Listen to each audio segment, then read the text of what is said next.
Screen visible है, start करें। Yes, sir. Okay, so let's begin the session. This is lecture number 15, and in this lecture we will cover multiplexing. We will take introduction part of multiplexing.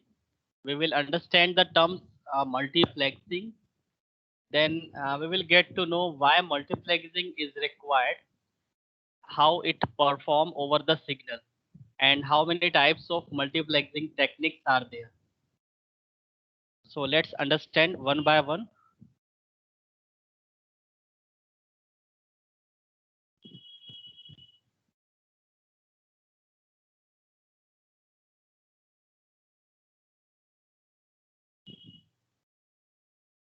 So multiplexing means under the simplest condition, a medium can carry only one signal at any moment in time. We know that if we have a single cable, then under simple conditions, medium can carry only one signal at a time. But now the situation is different. If we have multiple systems, multiple workstations, multiple analog devices, and all the devices are generating different signals, then we have to somehow manage multiple frequencies, multiple signals into a single channel. So that is the cause of multiplexing, why we need to do multiplexing. So for multiple signals to share one medium, the medium must somehow be divided, giving each signal a portion of the total bandwidth. So let's understand by example or by diagram.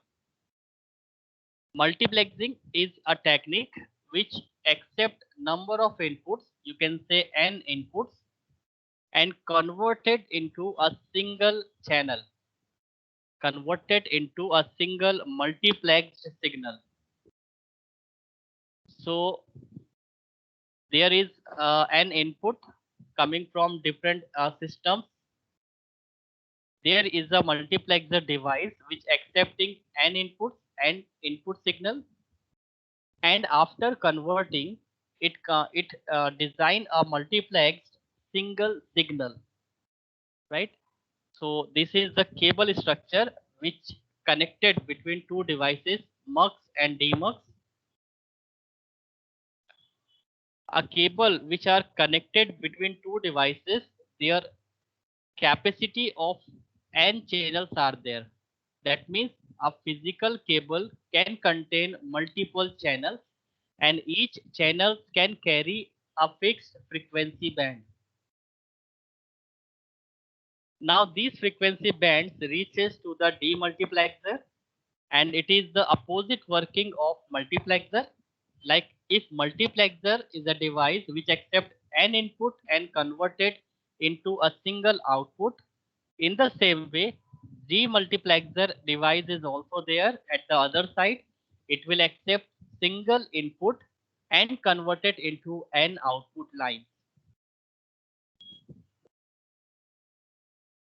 So I hope you understand the multiplexer is such kind of device which accepting an input line, an input signal, and convert it into a single signal which we call multiplexed signal. And the demultiplexer is a device which accept one multiplexed signal and convert it into an output signal. So this is done by the multiplexer and demultiplexer. It is a device which multiplexed signal converted into multiplexed single signal, and demultiplexer is a device which converted an output signal. So how it is to be done in real practical scenario? How many types of multiplexers are there? How many types of multiplexing techniques are there? And what are the category or classification of a single channel, single cable, which is consist of different channels? Because multiplexer If multiplexer is taking n number of frequencies, then it has to allocate different channels to different frequency bands. So let's move on. Types of multiplexing techniques. So we have given 4 different types of multiplexing techniques, right? So multiplexing technique can be applied on 2 types of signal. First is analog signal and second one is digital signal. So for analog signal, we have given technique frequency division multiplexing. For digital multiplexing, for digital signal, there is a time division multiplexing. And if we are using fiber optics cable, then we need to do wavelength division multiplexing. So these are 3 different categories. These are 3 different types of multiplexing technique. And fourth one is code division multiplexing technique, which are very different and very distinct among 3, which we have above mentioned: frequency division multiplexing, time division multiplexing, and wavelength division multiplexing. It having distinct concept, it does not depend on the frequency and time and wavelength. So we will discuss one by one. First, we will take frequency division multiplexing.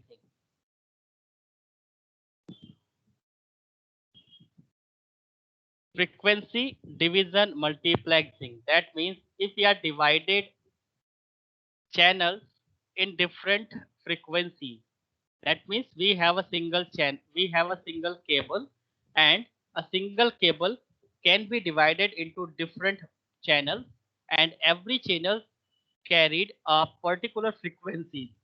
So these types of arrangement, if you are making in a single cable, then this type of multiplexing technique is called frequency division multiplexing. So let's understand one by one. Assigning of non-overlapping frequency ranges to each user or a signal on a medium. Thus, all signals are transmitted at the same time, each using different frequencies. So understand by diagram. Here we can have n number of workstations, n number of users, n number of PCs, right? We can have n number of systems, we can say. Every system generating different frequency bands. Let's suppose it is generating a 2000 kilohertz frequency band, second system generating 4000 frequency band, third system generating 6000 frequency band, and fourth one is generating 8000 frequency band. So every system, every user can generate different frequency bands of signal. So this is the first statement which we have written here. Assignment of non-overlapping frequency ranges to each user or signals on a medium. Thus, all signals are transmitted at the same time. So we want that if we are receiving all the frequency band from different systems, then we have to forward or propagate all the frequency bands simultaneously in the given cable or transmission medium, whatever the cable or transmission medium connected with multiplexer and demultiplexer, we have to transmit all the signals simultaneously. So how it is possible? Let's understand. Analog signaling is used to transmit the signal. As I told you, the frequency division multiplexing techniques apply on analog signal. So it is compulsory that all the users or all the machines should be generated signals in analog way. So analog signaling is used to transmit the signal. So all the user and all the machines are generating analog signal frequency band. Now the third point, broadcast radio and television, cable televisions and cellular systems use frequency division multiplexing. Here we have given examples. The name of devices which can be used frequency division multiplexing. So some cable televisions like radios, televisions, cellular systems, these are uses frequency division multiplexing technique to transmit our signals. Now this technique is the oldest multiplexing technique. Since it involves analog signaling, it is more susceptible to noise. So as I told you, as I mentioned in the previous one, every system generating signal in the terms of frequency, in the terms of analog nature. So it might possible that during the transmission of frequencies, there are susceptible by the noise. That means noise can be make interference during the transmission of the signal. So how multiplexing techniques implement in a system? So let's understand. In the left hand side, you can see there are four systems. Each system we can say a single user. So we have four user in the left hand side. All user can have generated different frequency bands, and I have mentioned in the previous session what is frequency band. So this is the frequency band which contain lower part and upper part. So here frequency ranges is, the lower frequency range is 2001 hertz and the higher frequency range is 4000 hertz. So this is completely a frequency band which are travel in channel 1. So what we have done here, multiplexer is a device which accepts an input channel, an input frequency band and convert it into a single signal which is multiplexed signal. Now we have given only single cable, so we have to manage the cable into different channels. So we are making slot in a single cable, like we have receiving four different frequencies. So we have divided our medium into four different channels, right? If we are receiving five frequency band from five different systems, we have to divided our signal into five different channels. So depending on the input signals, we have to divided our signal, that our cable, into different channels. Each channel is providing a path to a frequency band. So we have four different channels, every channel having different frequency band. And that frequency band is moving with by providing the channels. So this is how we converted a frequency band into a channel, and channel will provide a path to our frequency band to move further. Now after, there is a device, here is a mistake. Here is a device named demultiplexer. It is not a multiplexer. So in other end, there is another device called demultiplexer, which accept all the frequency band from all the different channels and convert it into an output.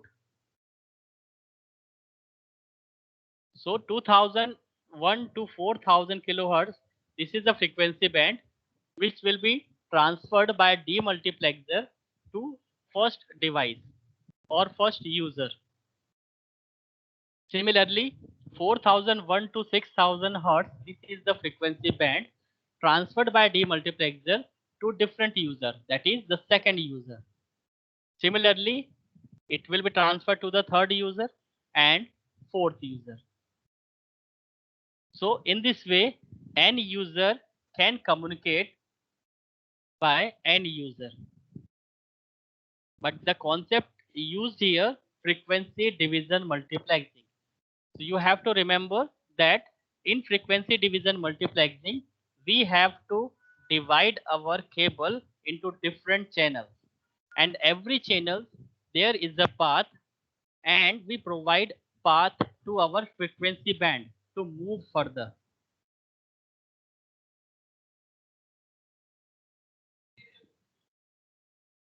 So this is a frequency division multiplexing.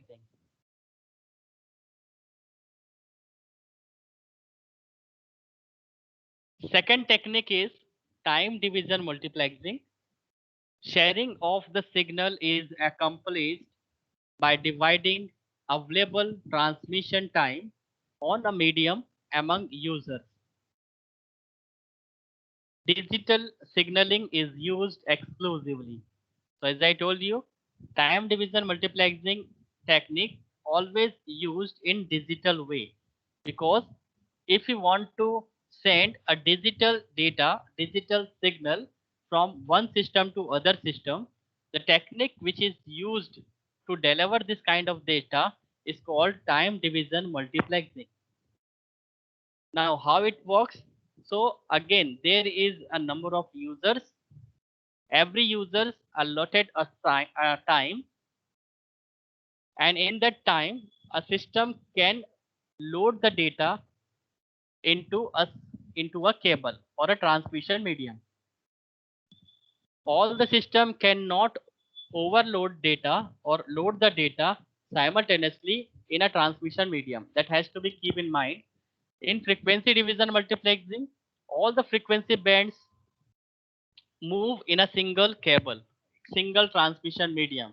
But in time division multiplexing, there are no mixing of data. Every system provided a time slot, and in the time slot, users can transfer the data into the transmission medium. That is why sharing of the signal is accomplished by dividing available transmission time. That is the important terms here. Every system having its own time, its time quanta. According to time slot, it can load our buffers data into a transmission medium, and then the transmission time will transfer to the other user. Similarly, next user. So in this way, all user having its own time slot. As the time slot comes, it transfer data, it loads our buffers data into a transmission medium, then it will be transferred to the demultiplexer. And it is specially or exclusively used in digital signaling. Now, there is two types of time division multiplexing. So let's understand by example the time division multiplexing.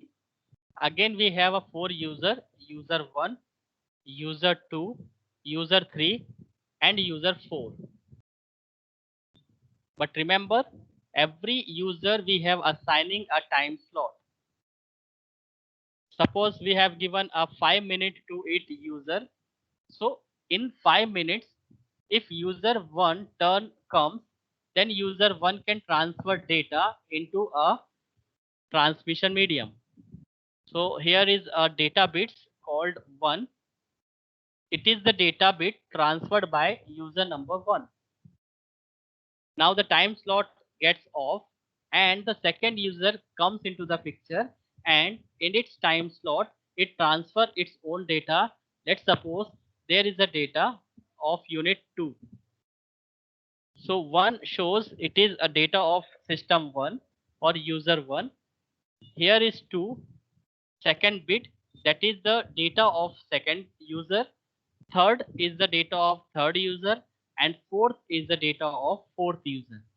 So in this way, one by one, system can transfer our own information into a transmission medium. Again, after four machine or fourth user, next one system or one user comes into the picture, and again it will transfer the data. So everything is done by the time slot or transmission time slot. Right? All the system cannot load data simultaneously. That has to be keep in mind. So again, there is a device multiplexer which accept an input one by one from the users and load the data into transmission medium in the digital way. And there is a device transmission demultiplexer which accept multiple bits from the multiplexer, and it will transfer to the other end. So 4 input it is taking by the multiplexer, 4 output must be generated by the demultiplexer. So here is the mainframe computer which are receiving the output of demultiplexer, which is a 4 output signal. So again 1, 2, 3, 4, the data bits received by the mainframe computer, right? And some users are connected with the mainframe. User can accept the data bits 1, 2, 3, 4.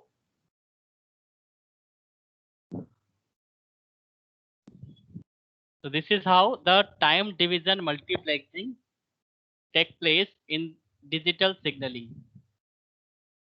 Now time division multiplexing comes in two basic forms: synchronous time division multiplexing and statistical or asynchronous time division multiplexing. Let's understand the terms synchronous time division multiplexing. The original time division multiplexing is synchronous time division multiplexing. The multiplexer accepts input from attached device in round robin fashion. This is the scheduling fashion. We have already discussed round robin fashion, RR CPU scheduling algorithm, where each process gets chance to execute one by one and transmit the data in a never ending pattern. So it will continue. Round robin fashion will apply on different users or different systems. One by one, each system comes into the picture and transfer its data.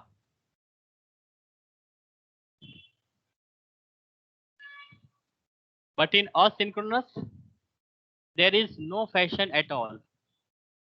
So synchronous, you have to remember, if there is a pattern, there is a manner of transferring data bits from different machines.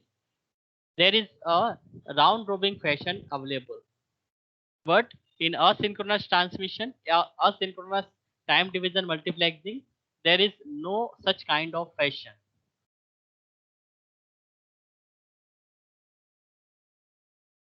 So this is all about time division multiplexing, synchronous and asynchronous. If time slot is given, then it is synchronous. If there is a scheduling algorithm over the users in order to transmit the data, then it is called synchronous. And if there is no scheduling algorithms over the users to load the data bits, then it is called asynchronous time division multiplexing.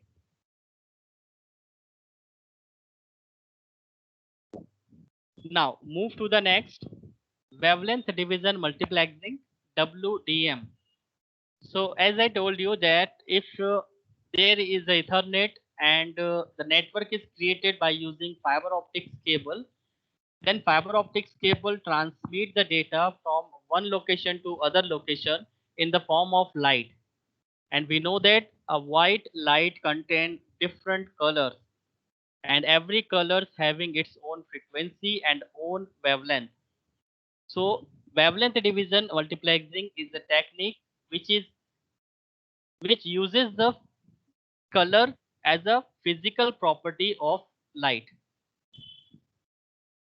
Now how it works, give each message a different wavelength, right? If it is transferring data, if it is transferring message from one machine to other machine, then each message providing a wavelength.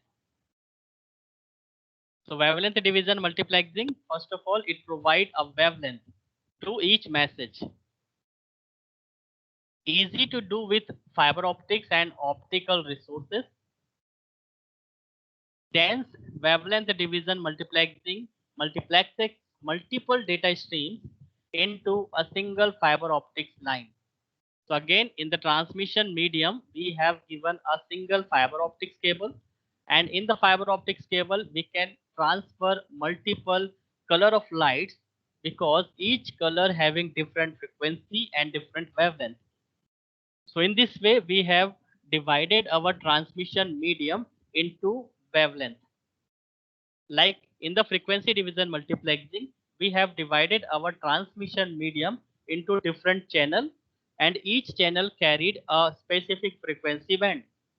Similarly, in wavelength division multiplexing, we have given a fiber optics cable as a transmission medium, and that medium is divided into again multiple channels, and each channel carried some wavelength.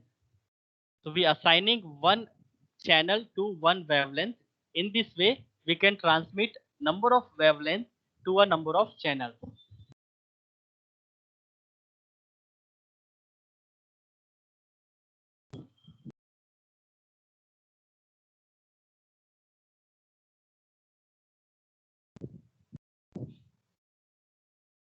Now different wavelength lasers called lambdas transmit the multiple signals.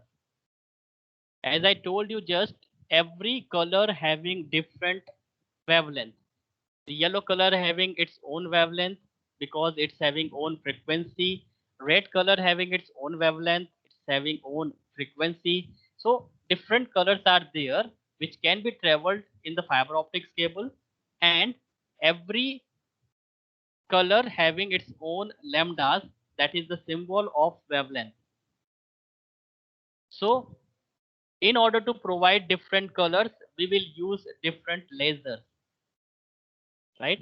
So different wavelength lasers transmit multiple signals. Each signal carried on the fiber can be transmitted at different rate from the other signal.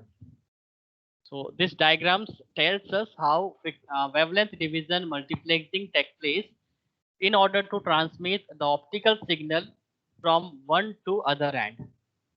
So again we have n number of users. Here we have taken 4 users, user 1, user 2, user 3 and user 4. Every user generating a fixed color, and we know that every color is generated by a laser technique. So system must use laser device in order to generate a different color of frequency band. So let's suppose it is a blue, it is a red, it is a white, and suppose there is a yellow. So 4 users can generate 4 different colors of wavelength. And every color having its own wavelength, its own frequency, that will be reaches to the dense division multiplexing. And multiplexer is a device which accepts an input signal which having different wavelength, and then it will be transferred to the fiber optics line. So this is the fiber optics line which we have connected between multiplexer and demultiplexer. Now fiber optics cable converted again into different portion, different channels, and each channel can be provide path to a different wavelength, and then it will transfer to the dense division demultiplexer. And again demultiplexer takes single input and convert it into an output.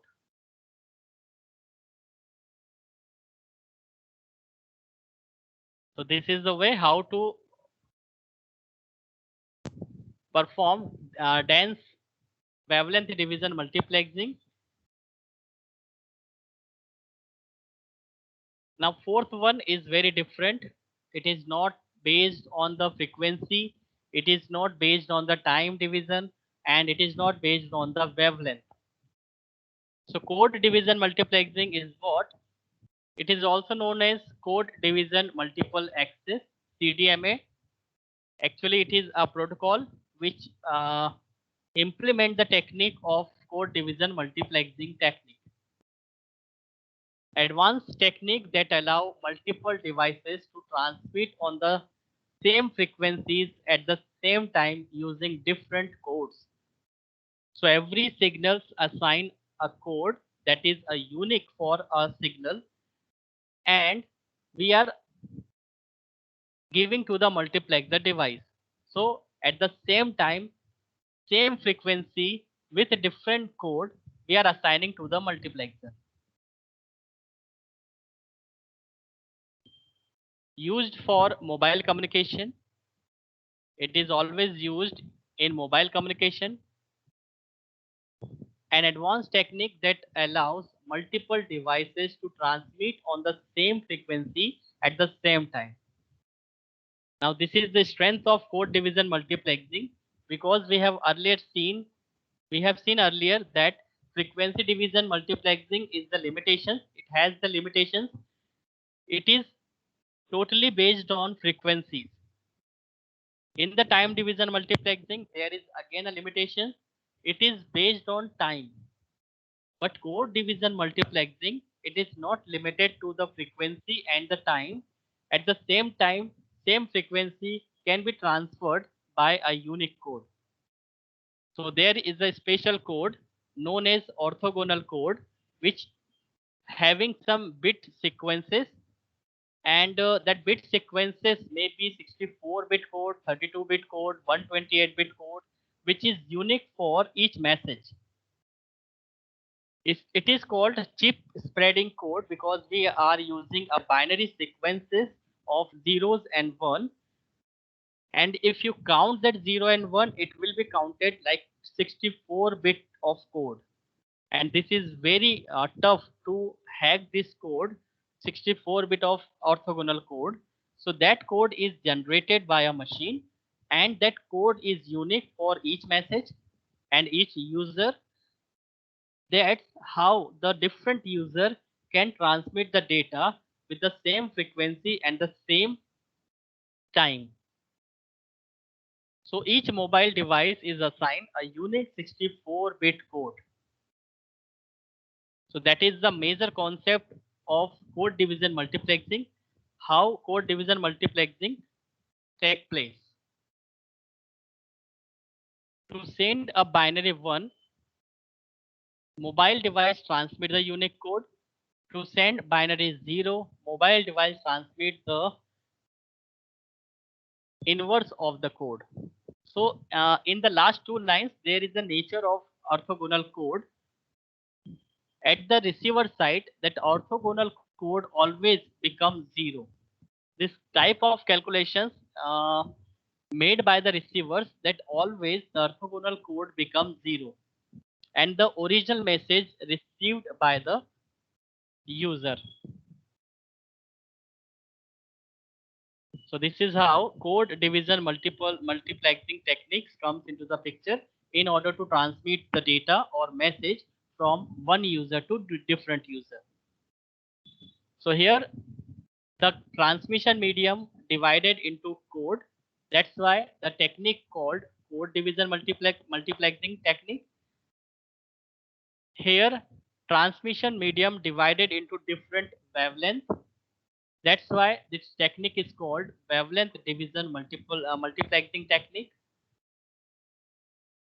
Here the transmission medium divided into a time slot. We are assigning time slot to the different users. That's why this technique called time division multiplexing technique. And in the first, we are dividing transmission medium into different frequencies, and we are accepting different frequency band with the by the users or systems. So how you transmission medium divides, in that case you have to assign a name of this technique. If you are dividing transmission medium into frequency, then frequency division multiplexing technique comes into the picture. If the transmission medium divided into time slot, then it becomes the time division multiplexing technique. If you assign a wavelength, if you are dividing the transmission medium into a different wavelength with different lambda, then it calls wavelength division multiplexing technique.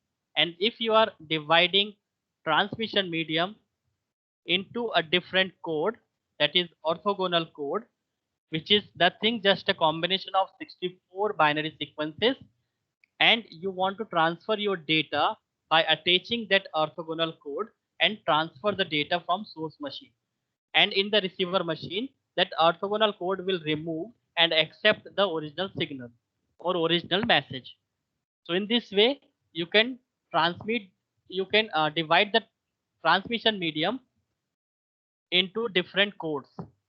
So that technique become code division multiplexing technique.